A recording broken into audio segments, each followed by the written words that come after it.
começar então, né, falando um pouco. A gente é parte, né, da Escola Tamuia, a gente é do núcleo temático da Tamuia de Saúde Pública, Psicanálise e Política. E a gente está aqui hoje para falar um pouco sobre capitalismo e sofrimento. Né? Eu vou apresentar um slidezinho da Escola Tamuia, né, para que todos possam saber do que a gente está falando. A Escola Tamuia de Formação Popular. Esse é o site da Escola Tamuia, para quem tiver interesse de ir atrás, né, uma escola de formação popular. Então, só para que tenhamos noção de onde a gente está vindo, né? Eu vou apresentar as pessoas que estão aqui no nosso bate-papo de hoje. Eu sou Daniela Smid, psicóloga e psicanalista em São Paulo, mestranda na Psicologia Clínica da USP. A gente está aqui com a Flávia Schmidt Escrivão. Flávia, diga quem você é. Psicóloga, especialista em psicologia clínica e psicanalista membro do Departamento de Formação em Psicanálise do Instituto Sede Sapiência, em São Paulo. Estamos aqui com a Tatiane, levanta a mão, Tati. Tatiane Marques Ferreira, psicóloga clínica pela Unicap, em Pernambuco. E estamos aqui com a Tarsila Costa do Amaral, advogada especialista em direito sanitário e mestre em saúde coletiva. Olá. A gente está aqui hoje para pensar no tema capitalismo e sofrimento. Né? A gente vai falar aqui algumas perguntas disparadoras e norteadoras dessa discussão, né? Para a gente levar em conta aqui. Eu vou apresentar mais um slide aqui para a gente iniciar a nossa discussão. Bem, né, falando de capitalismo e sofrimento, né, acho que inicialmente pensando que esse sistema econômico, né, tem a ver com o sofrimento, como que essas duas coisas se relacionam. A gente inicia aqui pensando um pouco, né, nessa pichação, né, que o maior ladrão roubou 8 horas do seu dia, completamente a ver, né, com o tempo que dispomos para o trabalho, com as lutas para que a jornada de trabalho pudessem ser diminuídas ao longo da história, os impactos desse sistema econômico sobre o nosso bem-estar. Né? E gostaria então de convidar, né, primeiro Flávia para falar um pouco, né, sobre essa ideia, né, de que capitalismo a gente está falando, né? Flávia, por favor. Olá. Bom, então, a gente achou muito importante contextualizar, né, um pouco dessa história, que o capitalismo ele tem uma história longa já, né? E o que a gente está assistindo especificamente agora, principalmente aqui no Brasil, né, a gente está sob a égide do neoliberalismo, né? Então, essa é a forma, né? É uma das apresentações aí, ele foi se transformando, né? E quando, enfim, talvez seja importante contextualizar, né? Quando surgiram essas, como você falou, né? Existiram períodos do capitalismo em que tiveram mais regulações, né? E mais tecido de bem-estar social, né? Então, principalmente na Europa e nos Estados Unidos, né? O capitalismo ele teve esse período, né, entre as décadas de 30 e 60, né? Quando ele surge, eu acho que é importante lembrar que a lógica do capitalismo, desde da origem dele, é de produzir sempre mais valor, né? Então, ele é uma valorização do valor, né? E, nesse sentido, quando ele surge, ele dita esse tempo, né? Essa velocidade aí de produção, né? E uma necessidade do trabalhador estar o tempo inteiro, né? Assim, nessa roda aí, né? Então, acho que essa imagem que você colocou, né? Rouba 8 horas do seu dia, quer dizer, de fato né, mais. Hoje em dia a gente vê que é mais, é muito mais, né? E quando ele surge nesse período que eu estava falando, né, nesse período entre a década de 30 e 60 na Europa, o que acontece é que, assim, graças aos movimentos sociais, né, sindicais, etc., as lutas desses movimentos, por exemplo, nesse período, elas trouxeram um mínimo de bem-estar social, né? E de regulamentação, né? Para o trabalho, para o tempo de jornada. Então, quem poderia trabalhar, por exemplo, criança poderia, não poderia, era uma coisa que não era regulamentada, né? E é uma coisa que começou a ser regulamentada graças à luta e a esses movimentos nesse período do capitalismo específico, né? Então, isso foi graças a muita luta, né? Mas a gente ainda tinha um mínimo de bem-estar. Quando o capitalismo ele começa a sofrer essa forma, começa a sofrer uma crise, principalmente na década de 70, o que começa a acontecer é que vai ter um desmonte de toda essa mínima estrutura de tecido social, né? E é aí que entram as teorias neoliberais econômicas, né? Elas não ficam só na teoria econômica, né? Então, o neoliberalismo ele se torna uma verdadeira ideologia. Né? Então, começa a pregar, né, essa ideologia para vários campos e instituições, enfim, ele vai penetrando. E a partir daí, essas 8 horas se tornam muitas horas, porque o neoliberalismo, para ele operar, né, com sucesso, assim, a gente assistiu muitos desmontes. Então, isso começa fora do Brasil, né, na década de 70, nessa época de declínio, aí na crise do dólar americana, né? E aqui no Brasil, a gente assiste final da década de 80, 90, o começo do período neoliberal mesmo aqui, né? E aí essa relação com o tempo de trabalho, ela fica totalmente diferente, né? Porque junto com isso vem vários desmontes em termos de amparo social mesmo, né? Então essas 8 horas se tornam muitas porque surge a necessidade da precarização do trabalho, né? E uma necessidade do trabalhador de aceitar também as condições de trabalho que se apresentam, né? Quer dizer, a partir do momento que a gente assiste um desmonte, né, dos direitos trabalhistas e, enfim, de todo o tecido de seguridade social, o trabalhador ele fica muito à mercê do mercado, né? Quer dizer, do tipo de trabalho que aparece na frente dele. Então, essas 8 horas, hoje em dia, se tornam muitas horas, né? Para que o cara dê conta da jornada, né? E dê conta de produzir esse mais valor, né? Eu acho que essa é a lógica que a gente assiste nesse momento, né? Assim, e isso tem muito a ver com saúde mental, né? Tem tudo a ver, né? Justamente. Porque, enfim, eu acho que isso produz muita ansiedade, né? Isso vai produzindo e muito desamparo social, né? Eu acho que isso tudo caminha junto, né? Acho que isso que é mais importante ficar claro. Então, uma coisa tem muito a ver com a outra, né? Pois é, acho que a Flávia dá uma boa introdução aí para o que a gente está falando, né? É curioso como a palavra trabalho se repete, né? A vida da pessoa se torna majoritariamente o trabalho, né? Isso não é sem implicações, né? Tatiane ou Tarsila gostariam de complementar o que Flávia disse até agora? Eu acho que... Oi, tudo bem com vocês? Vou fazer aqui a minha intervenção na fala da Flávia, que é super importante, e eu acho que seria legal a gente pensar também no seguinte, né, essa crise que o capitalismo sofre, ela é uma crise que ela acontece de tempos em tempos, né? Marx até fala disso, né?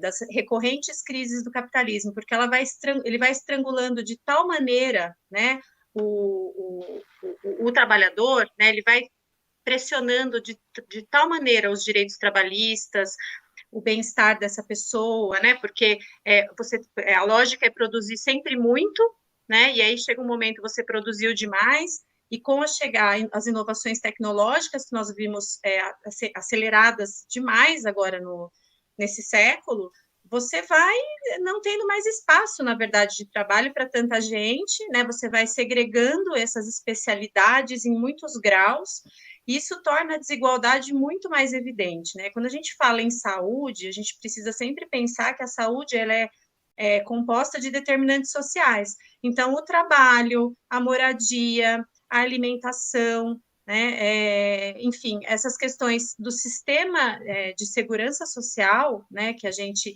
precisa ter para que essas pessoas tenham minimamente condições de acordar de manhã e cumprir a sua jornada de trabalho, elas vêm sendo cada vez mais fragmentadas, cada vez mais encolhidas, né? Então a gente tem uma Constituição, né, que foi construída à base de muita luta, né, dos movimentos sociais, enfim, com uma pressão muito forte dos órgãos internacionais, porque o Brasil, né, estava saindo de uma ditadura, de um período de grande violação dos direitos humanos. Então a gente coloca nessa Constituição uma série de direitos e garantias fundamentais e pressupostos, né, que são um dos máximos é da redução de desigualdades, né? E a gente percebe que nesses quase 30 anos, mais de 30 anos da Constituição, a gente não avança, né, nessas questões que são estruturais, né? Tanto é verdade que, em alguns casos, por exemplo, né, o Supremo Tribunal Federal já reconhece no país um instituto que foi trazido do direito da Colômbia, que é o estado de coisas inconstitucional. Então, por exemplo, em relação ao sistema penitenciário do Brasil, esse estado de coisas inconstitucional, ou seja, um grande número de pessoas, um número significativo de pessoas com seus direitos fundamentais violados, né? Então, o sistema penitenciário do Brasil ele tem falhas estruturais que seria impossível, apenas sem um esforço de todos os atores envolvidos no Estado brasileiro, ou seja, Poder Legislativo, Poder Executivo e Judiciário, de promover correções suficientes para que essa situação mude, né? Que a gente pare de ter, por exemplo, penas degradantes, né? E a mesma coisa acontece, por exemplo, agora recentemente na pandemia, a gente viu isso, né? A gente viu um Estado que tem garantias, tem como pressuposto garantir saúde a todas as pessoas, né? E que, por atos ou omissões, acabou proporcionando não conseguindo evitar uma série, né, muitas milhares de mortes, né? Então a gente tem essa relação, né? Um Estado, através de políticas econômicas e sociais, não vem tendo sucesso em garantir esse sistema de promoção, de proteção social, do qual todas as pessoas da sociedade têm direito, né? Perfeito, Tarsila, acho que é por aí, né? Tatiane, vamos continuar? Você gostaria de complementar? Vamos continuar, né? Eu vou passar mais um slide, porque acho que Tatiane vai falar um pouco mais sobre esse slide, que tá... Essa é uma outra pichação, né? A gente fez questão de buscar referências, né, que viraram memes, viralizaram nas redes sociais, porque tem uma seriedade por detrás disso tudo que surge, né? Isso que viraliza. E essa é uma das imagens que rodou, né, internet, não era depressão, era capitalismo. Né? Como que a gente pode refletir sobre os tipos de sofrimento social que um determinado sistema econômico provoca. Né? Então, se Tatiane puder falar um pouco. Sim. Eu acho interessante apontar, né, o que a gente vem falando, a ideia de que nosso tempo contemporâneo ele é marcado por uma aceleração que é forjada também por esse funcionamento neoliberal, né? Eu acho que importa muito dizer que essa imediatez que não dá espaço para o ócio, e aponta uma falsa liberdade, né? É importante dizer sobre isso, né? Porque a liberdade em si já vinha sendo proclamada pelo próprio capitalismo, né? De entender que o Estado haveria de dar maior liberdade para as empresas, para as pessoas, para esse mercado. E isso acaba também interferindo no próprio sujeito, no próprio indivíduo, né? Porque ele agora pode ser empresário de si mesmo, né? Ele pode aí ocupar espaços que antes não podia, né? Então, com essa liberdade aí, ele se torna útil. E aí eu acho importante pensar que utilidade é essa, né? A quem ele serve, né? Eu acho que é um pouco disso, porque quando se ocupa demais de algo ou, né, de alguma forma é controlado para que seja útil para algo, não se dá espaço para si, não se dá espaço para o seu bem-estar, não se dá espaço para a sua saúde, né? Então, hoje o que a gente vê é a frase muito, muito repetida, assim, né? Lute que você consegue se reinventar, e isso se torna muito massificante quando se é só aderido numa sociedade que você precisa se adaptar o tempo todo, né? Isso Então, cai diretamente para um outro slide, Tatiane, que acho que eu já vou mostrar, porque você está tocando exatamente nesse assunto, para dar continuidade. É um slide, né, em que aparece um trabalhador, né, com uma mochila do iFood, né, nas costas, em meio a uma tempestade, né, uma enchente, né, e está falando justamente essa imagem impactante, né, por conta esse empresário de si mesmo, né, fragilizado pela sua individualidade, fragilizado porque está sozinho no empreendimento de si mesmo, como você bem falou, né, Tatiane, e que isso não é sem consequências, né, isso fragiliza o tecido social comunitário, né, então eu vou tentar aqui colocar o slide, mas enquanto isso, peço que vocês comentem um pouco mais sobre isso, né? Por favor. Só uma coisa que eu acho interessante que as meninas apontam, inclusive, é que essa problemática é importante de ser evidenciada porque coloca em questão o campo macroestrutural, né? Então, o capitalismo, de alguma forma, direciona para o campo micro, né? Microempresários, empreendedores de si mesmo, mas o quanto é importante a gente retornar para essa estrutura social que foge a isso, né? E isso porque, de alguma forma, com a promessa de liberdade, o que se tem é um Estado aí que tenta que o sujeito se controle, né? Então, o Deleuze, de alguma forma, aponta isso, né? Que vivemos, talvez, um tempo aí de sociedade de controle, que é possível achar esses controles não por confinamento como se tinha, né? Na modernidade, higieniza a sociedade, confina essas pessoas que eram ditas como sujeiras, né? Mas hoje o que se faz é outros tipos de controle, né? Então, é possível aí que o sujeito trabalhe a todo momento, é possível que o sujeito, de alguma forma, procure os especialistas, né, para se adaptar a determinados modos de existir. Então, o quanto é importante pensar que esses controles que são tão fluidos até, eles acabam requerendo de nós modos performáticos, né? Então, a todo momento, a gente tem que assumir uma determinada performance de melhoramento, né? Para que nos encaixemos de alguma forma, né? Na contemporaneidade. Então, o quanto isso já nos proporciona sofrimento, né? De não ter realmente possibilidade e espaço de expressão de uma diferença, né? Então, é todo mundo igual, todo mundo trabalhando, todo mundo tendo que requerer aí a determinados modos aí de avanços e progressos, né? Ditos assim. Uma coisa que eu acho importante complementar em relação a isso que a Tati está falando, né? Assim, que como o sofrimento, essa liberdade, né, que o neoliberalismo traz ali, né, na ideologia, ele torna o indivíduo muito solitário também nesse sofrimento, né?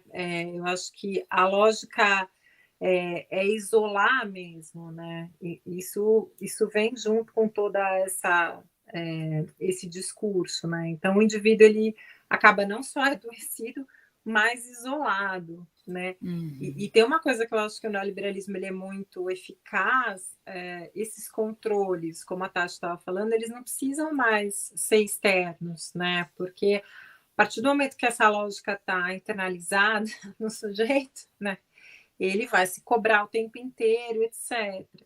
E quando ele adoece, eu acho que isso tem um pouco a ver com se a gente pensar na saúde mental, né? Assim, é como se esse adoecimento ele fosse fruto apenas do fracasso individual também, né? Eu acho que pouco se tem pensado, eu acho que pouco espaço tem para que esse sujeito pense, puxa, né? Por que eu estou adoecido? Uhum. Por que eu estou deprimido? O que está acontecendo comigo, né? Será que, enfim, é só uma questão química, né? Será que eu só estou adoecido por uma questão, né, bioquímica, etc., ou será que todo esse pano de fundo tem a ver com isso, né? Então, eu acho que a lógica acabar isolado, né, tem muito a ver com isso. O neoliberalismo, ele prega assim, né, que não existe alternativa, né, possível para o capitalismo. Eu acho que isso é muito interessante a gente pensar. Justamente. Porque o sujeito se vê preso, né? Assim, então ele se vê sozinho, preso e sem tecido social. Acho que esse combo ele é o que faz a saúde mental entrar em colapso mesmo. Né? Acho que é exatamente isso, né? Essa outra imagem. Bom, a imagem que eu tinha dito antes é essa daqui, né? Da precarização das condições de trabalho, né? Quando você está sozinho, você não tem um sindicato, você não tem um movimento, se você não tem, né, uma potência de luta para seus direitos trabalhistas, né? Então você se vê muito fragilizado, né? E aí nisso do que Flávia está falando, né? Acho que vem um pouco as consequências psíquicas, né? Desse sistema econômico sobre o indivíduo, né? Que reduz, né, o indivíduo a só a si mesmo, né? O que combina muito bem com o sujeito que o neoliberalismo espera, né? É uma máquina, né? Há uma máquina que a gente, eu acho que Flávia toca num ponto bem importante, né? Esse isolamento, que de alguma forma é um modo aí de existir ensurdecido. Assim, a gente não escuta o outro, né? Então, porque não somos de alguma forma impulsionados a aceitar a diferença. Pelo contrário, essa diferença precisa ser de alguma forma normalizada, né? E viramos aí um padrão de produtividade, de trabalho, de utilidade, né? Então, a diferença que surge, ela precisa ser excluída e não incluída. Eu acho que é importante pensar sobre isso. Por isso não há espaço para fala, né? Porque a fala, ela é mobilizada por questões da singularidade, da diferença do outro, né? Então, quanto menos fala, reivindicações, lutas, melhor, né? Porque o sujeito silencia, estampa no corpo o sofrimento, mas continua aí a ser mobilizado para o trabalho, né? Para a utilidade aí do sistema. Eu acho que um dos grandes objetivos também, né, do capitalista é evitar a todo custo que as massas trabalhadoras, em seus diferentes graus de especializações, se reconheçam com unidade, né? Então, na verdade, a gente vive uma sociedade hoje em que a própria classe trabalhadora não se reconhece como igual, né? Porque eu consegui ascender a determinado nível de escolaridade, então eu tenho uma profissão, e eu tenho uma pós-graduação, e eu tenho uma especialização, e isso vai criando graus na classe trabalhadora, e a gente não reconhece a luta do outro como nossa própria luta, que é uma luta muito maior, né? Então, quando a gente fala, por exemplo, dessas questões relacionadas ao trabalho, né, da uberização do trabalho, né, que é nada mais do que a retirada de direitos e garantias voltadas à proteção do trabalhador, né, a gente está falando justamente que vai ter ainda uma faixa da sociedade que vai estar fora dessa massa, né, mas que está sendo submetida a essa mesma lógica, né? Por exemplo, os médicos hoje que trabalham como PJ, pessoa jurídica, a grande maioria, né? As pessoas que estão nas grandes corporações, nas grandes empresas, que foram todas colocadas para trabalhar em home office na pandemia, que os setores simplesmente desapareceram. Nunca mais elas voltarão a trabalhar presencialmente, né? Mas vão trabalhar em home office dentro das suas casas, com um custo que isso tem, que é importante também, né, para a vida pessoal e para a questão. A questão, por exemplo, dos WhatsApp corporativos, né, que você está o tempo inteiro com o seu chefe, isso tem muito a ver com a questão das redes, as próprias redes sociais, essa tecnologia que incide nessas relações de trabalho, né? Então, você está sendo o tempo todo vigiado, né, o tempo todo mundo sabe o que é que você está fazendo, e você é cobrado a mostrar que você está o tempo todo alinhado com um projeto de vida que é ter sucesso a qualquer custo, né, em termos de ascensão econômica, né? Então, isso tudo provoca realmente uma opressão muito grande, né, nas pessoas. E aí, qual que é a resposta, né, que essas pessoas têm, né, quando elas procuram ajuda? Elas são submetidas a uma alta medicalização, né, que também é uma forma de controle. Então, hoje a gente tem uma sociedade adoecida, não só no Brasil, mas no mundo, pelo uso irracional de medicamentos, né? Tanto que a gente tem uma orientação, por exemplo, da Organização Mundial da Saúde, para até 2022, os países reduzirem em 50% a ocorrência de efeitos adversos pelo uso irracional de medicamentos.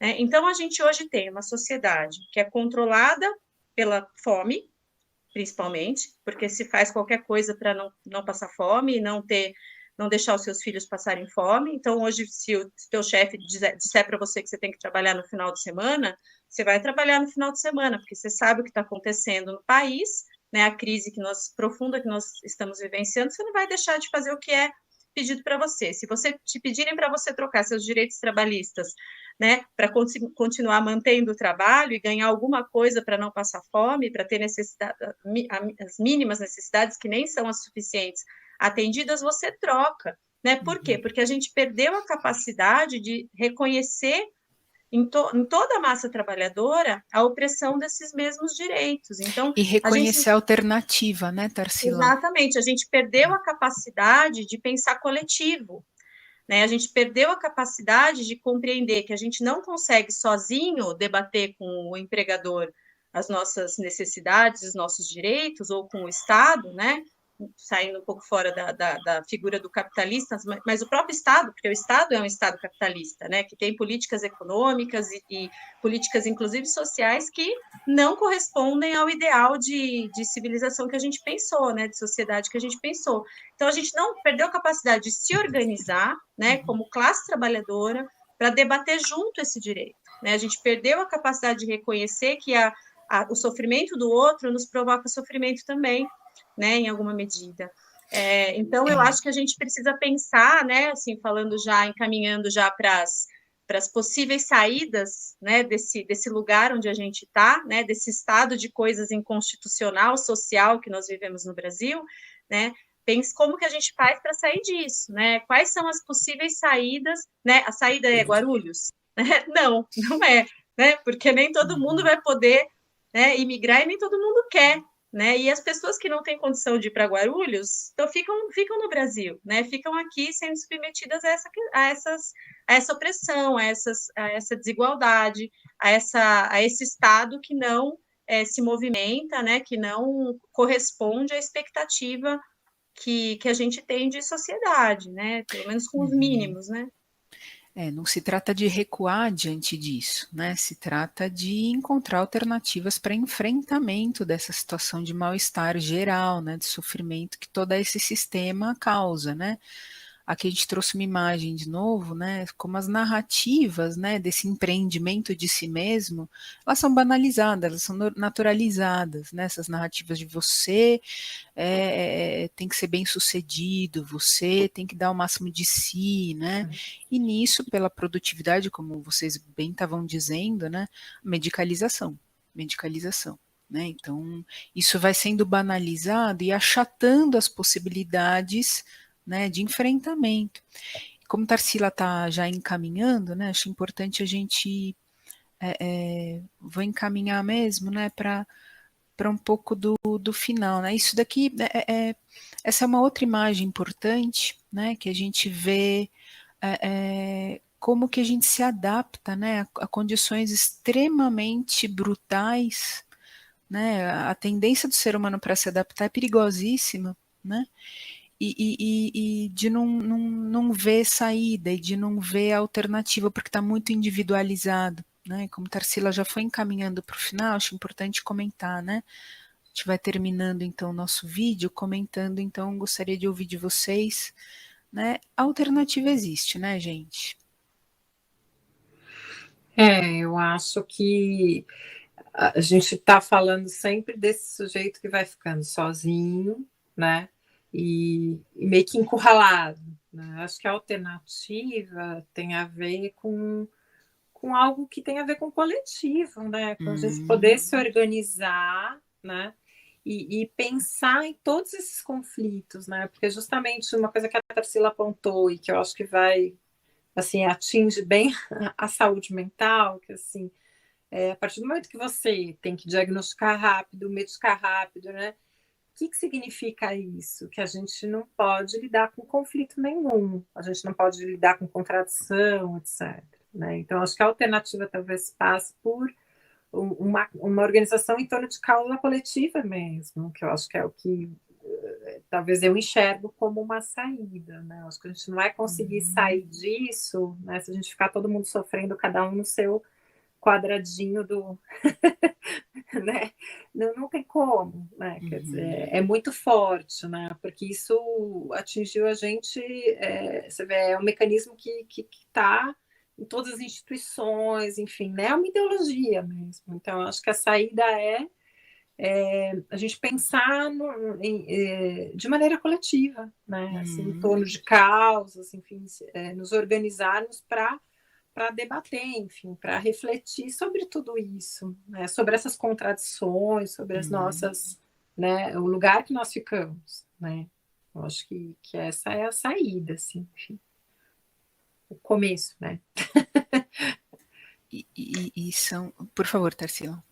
Não, eu acho que, complementando o que a Flávia falou, né? Eu acho que a gente foi, a sociedade brasileira, ela foi muito habituada a pensar nas soluções dos problemas que a sociedade vem experimentando só no momento da eleição, né? Então, nós temos eleições, né? A cada 4 anos, enfim, elas se intercalam aí de 2 e 4 anos, e a gente deposita muito as nossas expectativas somente nesse momento, né? E a gente esquece que quem está lá, né, com cargo eletivo, né, concorrendo a um cargo eletivo nas eleições, também, né, vem, né, financiado por esse sistema capitalista, né, também vem financiado pelo mercado. Então, a gente está vendo aí toda uma movimentação política para garantir que os interesses financeiros estejam ali representados, né? Então, a gente vem aí experimentando aí quase 6 anos, né, de golpe, né, de um golpe de Estado, que está representado no nosso Congresso Nacional pela bancada da bala, do boi, da Bíblia e do agronegócio, né? Boi, Bíblia, bala e bala. E bala. Então, assim, a gente está aí com uma sociedade que vem se armando, né? A gente está com o fascismo aí permeando as nossas relações sociais, e a gente está depositando todas as nossas esperanças somente na eleição, né? Isso já historicamente, né? A gente vê a sociedade se movimentando dessa forma, né? Então, aí em 2022 a gente resolve isso. Eu acho que a gente tem que mudar, tentar começar a dialogar com as pessoas e mudar um pouco esse pensamento, né? E pensar que a gente precisa se organizar para questões que são urgentes, né? Para questões que não podem aguardar até a próxima eleição, né? Então, e que são constantes, né? Que são constantes. Não são pontuais, são constantes. Isso, que estão na vida social o tempo todo. Então, a gente tem que começar a se aproximar, né, desses grupos que já têm alguma organização, que já vem se mobilizando, que vem se mobilizando para atender as emergências de determinada população, de determinado grupo social, ocupando espaços que o Estado não ocupou, né, ocupando espaços onde o Estado é ausente, né, e começar a dialogar e começar a trazer mais gente, né, para esses lugares, né, porque esses lugares acabaram sendo muito restritos às pessoas que estão vivendo aquelas violências todos os dias. Então, a gente precisa trabalhar a empatia social, eu acho, sabe, trabalhar a empatia nessas camadas da população que ainda estão aí com alguma proteção que elas próprias conseguem se garantir, né, através de recursos, muitas vezes, né, veja aí os planos de saúde, né, cada vez mais também precários, né, então, assim, essa precarização, ela vai chegar em camadas menos atingidas historicamente por essa lógica do mercado, né? A gente está todo mundo adoecendo junto, em alguma medida, todo mundo sofre junto, né? E essa angústia, né, Tarsila, desculpa te interromper, mas essa angústia, ela precisa ser endereçada de alguma maneira. Exatamente. Né? E se a gente não... A gente precisa criar canais de endereçamento disso, né? Acho que psicanaliticamente falando, se você contém e tenta lidar sozinho com aquilo, né? Isso também fica angustiando mais, né? Então a gente vê. A gente está muito afastado, eu acho, da forma como é que as decisões estão sendo tomadas, né? Então a gente está vendo, por exemplo, um Estado absolutamente emparelhado, né, pelo atual governo, né, a gente está sem possibilidade de que as próprias instituições estatais, que deveriam fazer esse sistema de pesos e contrapesos, né, que é o quê? Frear os abusos, né, um poder freando os abusos do outro. A gente está vendo que está havendo um aparelhamento do Estado, né, e que muito pouco a gente vai avançar se a gente achar que a gente vai depender do próprio Estado para nos dar essa devolutiva, sem que a gente se mobilize para fazer essa pressão. Eu acho que você falou uma coisa importante, né, Tarsila, assim, mais do que ganhar a eleição, enfim, talvez que a gente possa se organizar em torno de um projeto que a gente considere importante, né, assim, então por isso que eu falei, se a gente se organizar em torno de causas que consideramos, assim, fundamentais, né, eu acho que isso ajuda, assim, a gente a pressionar, de repente, quem for ao poder, né, porque, enfim, não adianta, não é só uma questão de ganhar a eleição, né? Ganhar a eleição é uma coisa, agora tem que ter um projeto, né? O que a gente assiste é que o projeto não está mais em torno do que acontece com a gente, né? Com nós trabalhadores, né? Quer dizer, parece que o projeto tem a ver com outras coisas, né? Tem a ver com ganhar a eleição, enfim, ganhar outras coisas, né? Então, talvez um pouco a saída a gente organizar e lutar, né? Eu acho que isso é importante que a gente está trazendo aqui, como a gente vai ficando desmobilizado. Então, a gente assistiu coisas muito violentas mesmo nos últimos anos aqui, né? A gente tem assistido uma violência muito grande, né? E isso vai abatendo, acho que a todos nós, né? Então, eu acho que se juntar e lutar é um movimento de saúde mental muito importante. Né? Justamente. Né? Uma coisa que eu acho que é importante a gente apontar aqui é que realmente as questões sociais precisam ser levadas nas escolas, elas precisam ser, né, pontuadas nas universidades e não ficar aí sobre domínio que a gente imagina ser dos especialistas, né? Então, deixa para os políticos resolverem, deixa aí o sofrimento para o campo da saúde mental. E aí, o que é importante a gente frisar aqui é que saúde mental e a estrutura social, elas estão interligadas, né? O campo político, ele atravessa toda a estrutura social, ele atravessa até as questões singulares, né? Como aquilo causa efeito no sujeito. Então, o quanto a mobilização social não só interessa àqueles que participam de movimentos sociais, mas nos interessa, porque participamos de uma coletividade, queiramos ou não, né? Participamos de uma sociedade aí. Então, o quanto eu vejo que é importante, dentro do campo micro, assumirmos uma posição crítica, sabe? De não deixar para os especialistas aí tomarem conta, né? A gente precisa, de alguma forma, criticar posições que estão sendo dadas para nós, né? Que estão sendo forjadas, que estamos aí nos submetendo. Então, o quanto a gente assumir uma posição crítica, agora aqui, né? O que estamos fazendo é poder fazer essa troca, e isso é mobilizar, né? Isso é poder coletivamente pensar nossos mundos, né? Então, o quanto é importante nessa posição crítica haver fala, porque eu acho que isso contesta muito uma posição do ato violento que a gente vê hoje, né? Esse armamento aí.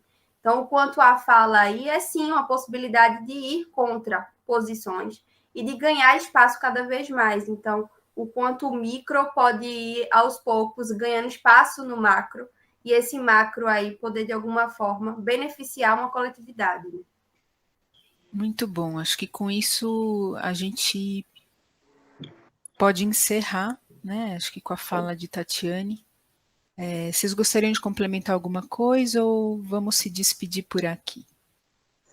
Eu só finalizando, né? Então, assim, de maneira muito objetiva, que a gente busque esses movimentos, né? Procure saber quem é que está trabalhando coletivamente nos nossos territórios, né? Onde a gente mora, no nosso bairro, né? Se não tiver nenhum, propor que a gente construa, né?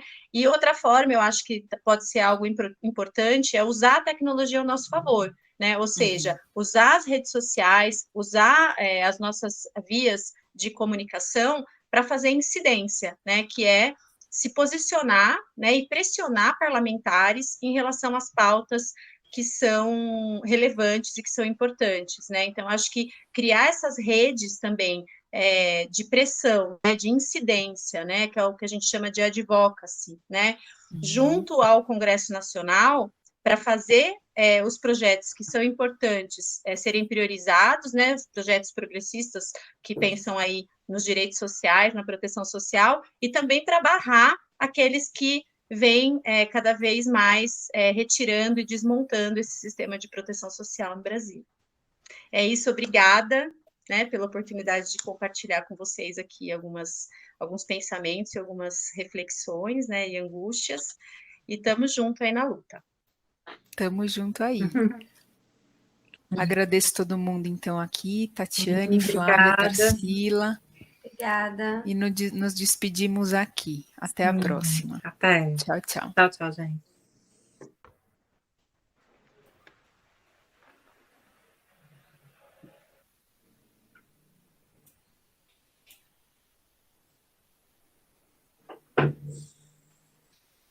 Eu não sei parar a gravação agora. Como que faz? Não eram os 3 pontinhos, não, Dani? Ah, deixa eu ver. Isso, obrigada, Tati.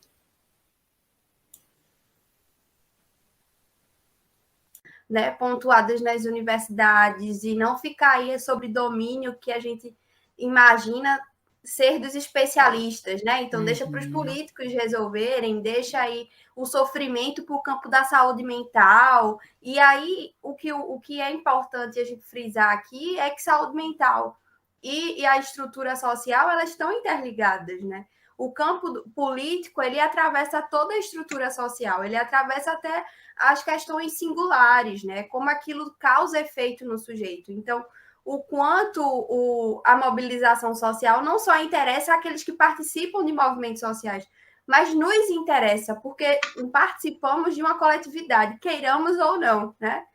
Participamos de uma sociedade aí.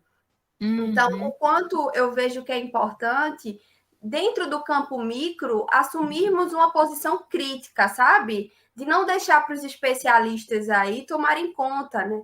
A gente precisa, de alguma forma, criticar posições que estão sendo dadas para nós, né? Que estão sendo forjadas, que estamos aí nos submetendo. Então, o quanto a gente assumir uma posição crítica, agora aqui, né? O que estamos fazendo é poder fazer essa troca, e isso é mobilizar, né? Isso é poder coletivamente pensar nossos mundos, né? Então, o quanto é importante nessa posição crítica haver fala, porque eu acho que isso contesta muito uma posição do ato violento que a gente vê hoje, né? Esse armamento aí. Então, o quanto a fala aí é sim uma possibilidade de ir contra posições e de ganhar espaço cada vez mais. Então, o quanto o micro pode ir aos poucos ganhando espaço no macro e esse macro aí poder, de alguma forma, beneficiar uma coletividade, né? Muito bom. Acho que com isso a gente pode encerrar, né? Acho que com a fala de Tatiane. Vocês gostariam de complementar alguma coisa ou vamos se despedir por aqui? Eu só finalizando, né? Então, assim, de maneira muito objetiva, que a gente busque esses movimentos, né? Procure saber quem é que está trabalhando coletivamente nos nossos territórios, né? Onde a gente mora, no nosso bairro, né? Se não tiver nenhum, propor que a gente construa, né? E outra forma, eu acho que pode ser algo importante, é usar a tecnologia ao nosso favor, né? Ou seja, usar as redes sociais, usar as nossas vias de comunicação para fazer incidência, né? Que é se posicionar, né? E pressionar parlamentares em relação às pautas que são relevantes e que são importantes, né? Então, acho que criar essas redes também de pressão, né, de incidência, né, que é o que a gente chama de advocacy, né, junto ao Congresso Nacional, para fazer os projetos que são importantes serem priorizados, né, os projetos progressistas que pensam aí nos direitos sociais, na proteção social, e também para barrar aqueles que vêm cada vez mais retirando e desmontando esse sistema de proteção social no Brasil. É isso, obrigada, né, pela oportunidade de compartilhar com vocês aqui alguns pensamentos e algumas reflexões, né, e angústias, e estamos juntos aí na luta. Tamo junto aí. Agradeço todo mundo, então, aqui, Tatiane, Flávia, Tarsila. Obrigada. E nos despedimos aqui. Até a próxima. Até.